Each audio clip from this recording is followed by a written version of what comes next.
Alright mga amigos, Jake the Problem Child Paul knockout kay former Unified World Heavyweight Champion Anthony Joshua sa ginanap na Netflix boxing event ngayong araw.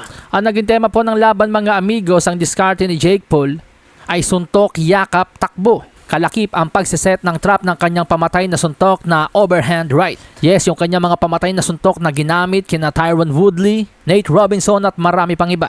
And guess what? Tumama po ng ilang beses ang mga pamatay na suntok ni Jake Paul. Pero yun nga lang, kayang tanggapin ni Joshua ang lakas na kanyang suntok.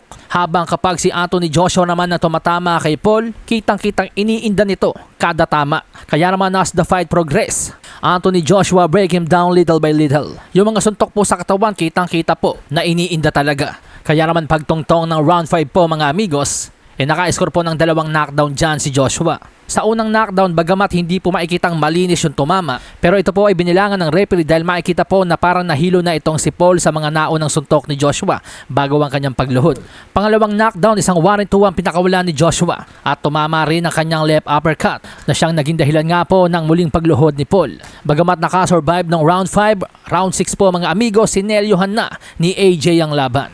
Lasing na sa round 6 itong si Paul. Mukhang sanhi ng pagkapagod pati na rin ng sakit ng katawan. Kaya naman nakumonekta muli ang right straight ni Joshua. Bagsak na naman itong si El Gallo. Binilangan ng referee at sinabi ni Paul na gusto pa rin niyang lumaban. At nakakabilib din talaga ang tibay nitong si Jake Paul mga amigos dahil 2 minuto at 3 segundo ang natitira sa round 6. Kumonekta pa ng mga solidong kombinasyon nitong si Joshua pero tinawanan lang ni Jake Paul at nakuha pang mga sar. Pero yun nga lang, sa mga sumunod na yugto napuruhan na siya finally ni AJ.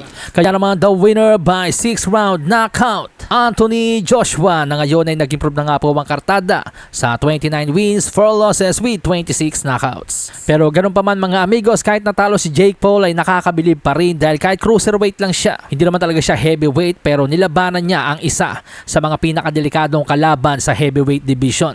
Kahit hindi nga po siya tinuturing na tunay na boksingero ng karamihan, pumalag pa rin siya sa halimaw na si Joshua.